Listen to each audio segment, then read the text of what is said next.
In the previous class, I will start the lesson Indian rivers and water resources.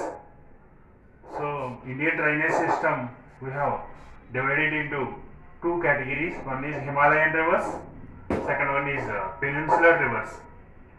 There are three Himalayan rivers are there: the Indus river system, Ganga river system, and Brahmaputra river system come under the Himalayan rivers. These Himalayan rivers are the perennial rivers. So, in the previous class, I was explaining you about the Himalayan rivers. So, perennial rivers means the rivers which have water throughout the year. The rivers which have water throughout the year, those are known as the perennial rivers. Himalayan rivers are the perennial rivers. Indus, Ganga and Brahmaputra, these three rivers are the perennial rivers. So today we are learning about the peninsular rivers. So peninsular plateau is the major the landform in India. So within the peninsular in India there are many rivers are there. The north side of peninsular river. So through the map we can understand about the peninsular river. So in the northern peninsular river, the northern peninsular plateau, there are the tributaries of Ganga tributaries. This is the northern part of peninsula. This is the northern part of peninsula. So northern part of peninsula, the rivers which are flowing from south to north and join with Ganga river. For example, this is the Chambal. So this stream, this is the Chambal river. This is flowing south to north and joined with Ganga river, Chambal. Next, Betwa. This is flowing south to north and joined with Ganga, Betwa, and Sindhu river south to north, and Son and Damodar river, Damodar. So these all are the northern peninsular rivers. These are flowing from south to north and join with Ganga river and flows towards east and join with Bay of Bengal. So some other rivers, these are born in middle of India and moves towards the west. West flowing rivers are Narmada river. This is Narmada river. This is the Narmada river. So birthplace of Narmada river is Amarkantak. This is Narmada. So Narmada river birthplace is Amarkantak. Next, the Tapti. This is Tapti river. Tapti river is also born in Madhya Pradesh. The birthplace of Tapti, Multai. This is the Multai hill. Is the birthplace of Tapti river, and moving towards west and joined with Arabian Sea. So most of the rivers are flowing towards the east. So why? Because the peninsular plateau slightly tilt towards east. That's why most of the rivers is flowing towards east. This is the Mahanadi. Is the birthplace Sihwa. Sihwa is the birthplace of Mahanadi. It is born in Chhattisgarh. This is the Mahanadi river. Next, Godavari. Godavari birthplace Triampak Plateau near Nasik is the Godavari birthplace. It joined with in Bay of Bengal. So next, the Krishna river birthplace is Mahabaleshwar Plateau in Maharashtra. So the another important tributary of Krishna is Tungabhadra river. Tungabhadra birthplace is Varaha Parvata Hills, Chikmagalur district. Varaha Parvata Hills, Chikmagalur district is the birthplace of Tungabhadra river. So it is joined with Krishna and moving towards Andhra Pradesh and Karnataka and joined with the Bay of Bengal. So another rivers. This is the river Penna and Kaveri, river Kaveri. So the Godavari River tributaries, important tributaries Manjira, Sabarmati, Pranahita and Peddavagu, like that. The Godavari rivers important tributaries are Manjira, Sabarmati, Peddavagu and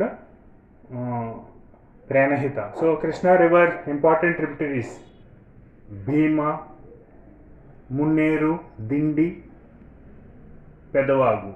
Okay, Krishna river important tributaries Bhima, Munneru, Dindi, Peddavagu. So this is not the for Godavari tributary. Peddavagu is the tributary of Krishna only. So these are the South Indian rivers. Okay, these are the peninsular rivers. So now we are learning to another topic, that is about the water use. Water is the valuable resource. Water is the valuable resource. Without water we can't able to do anything. All the sectors are dependent on water. For example, agriculture sector, industrial sector, as well as in anywhere without water we can't to produce anything. So water is the valuable resource.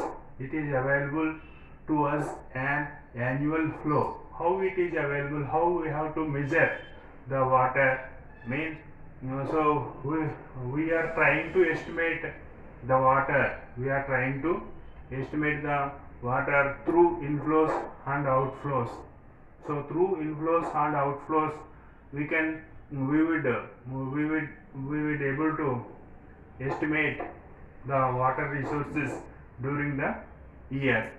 So we need to recall the water cycle. So through the inflows and outflows, we would able to calculate the water during the year, and also we will able to through the inflows and outflows we can estimate that how much water required during the year. So now, what are the inflows and outflows? So we will, through the inflows and outflows, we should estimate the small watershed, as well as we will take the large river basin, and estimate the weather, estimate the water resources. So what are the inflows? In any particular area, inflows are the three are come under the inflows. Those are precipitation, surface flow, and groundwater. Precipitation, surface flow, and groundwater. These precipitation, surface flow, and groundwater. These three are come under the inflows. And outflow means evapotranspiration. What are the outflows? Means evapotranspiration come under the outflow. So inflows, so surface, the precipitation, surface flow, and groundwater come under the inflows, I was told you. So what are the precipitation includes with the rain, hail, dew and snow come under the precipitation. Precipitation varies from year to year. There is no similarity. We can't find similarity from one year to another year. So the precipitation is differ from year to year. So the precipitation, how we have to measure the precipitation? Means the similar pattern. So we have measured the similar pattern over many years. We have measured the pattern of precipitation over many years. Then we can calculate the precipitation. So how we have to measure the precipitation? Means the pattern of precipitation over many years. We would take the pattern of the precipitation over many years. Then we have calculate the precipitation. So the precipitation will differ from year to year. So now what is the surface flow? Surface flows includes river flows and the small streams and canals come under the surface flow. Surface flows includes river flows, small streams and canals come under the surface flow. Groundwater. At the time of rains, some quantity of water penetrates into the soils and then travel underground and underground towards the aquifers is known as the groundwater. So groundwater we have groundwater measurement is difficult. So it is difficult to measure, but at present days we are measuring the groundwater. We are calculating the groundwater levels. At present days we are calculating the groundwater levels. So now another topic, that is the surface flow. Surface flow out via flows out via surface flow and groundwater. So the surface water flows out. Surface water flows out via surface flows and groundwater. So surface flows, generally the water is moving from higher areas to lower areas. So in the particular village, we will take a particular village, means the surface flow coming through the river flows, small streams as well as canals.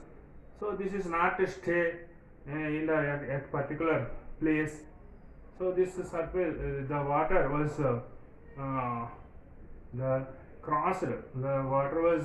crossed through the surface flow, moved through the surface flow. So like that, the surface flow through the flows, that water was went out. So another one is groundwater flows. Through the groundwater flows also the water is flowing from one place to another place. During the rainy season, the water was penetrates, then the travel underground and it is reaches to aquifers. Like that, these two ways to the surface water flows out. Now we are learning about the another thing, that is the agriculture use. The water is very useful for agriculture, and also we are using water for domestic purpose and animals use, and also we are using water for industrial purposes. So agriculture. So the water is reaches the roots of crops is very essential. So the water is reaches into the roots of crops by rains as well as other irrigation facilities. So roots level is okay, but if the overflow, the heavy rains, due to the high rains and due to the other floods, the water was flow high over the crop, means that is the damaged the crops. So it is required the root level of crops. So that is the benefit for crops. So like that, agriculture was benefited by the water. Next, industrial use. Next, domestic use and animal. So animals and human beings, animals are required the water. Without water, anyone cannot exist on the earth. So we are using the water in different purposes, like cooking purpose, drinking purpose, and also we are washing our clothes and we are putting water into the garden. So and also we are rearing animals. Animals are also require the water. So like that, the human beings, animal as well as plants was dependent on water resources. Next, industries. So industries also, all industries are dependent on water. So manufacturing processes, when the manufacturing processes is continued, there the water was required. For example, iron and steel industry require water. So iron ore was cleaned by the water.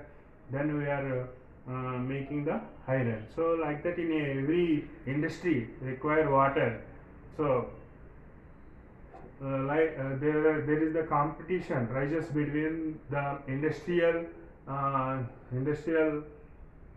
industries requirements. The competition was rises in between the industrial requirements as well and the agriculture use and the domestic purposes. So in between these among these the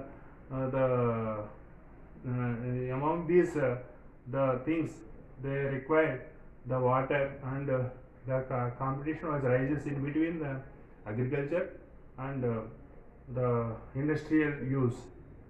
So there is the need for there is the need how we have to compare we have the estimate the water resources through the inflows and outflows, and we can we will be able to say that the future availability of the water.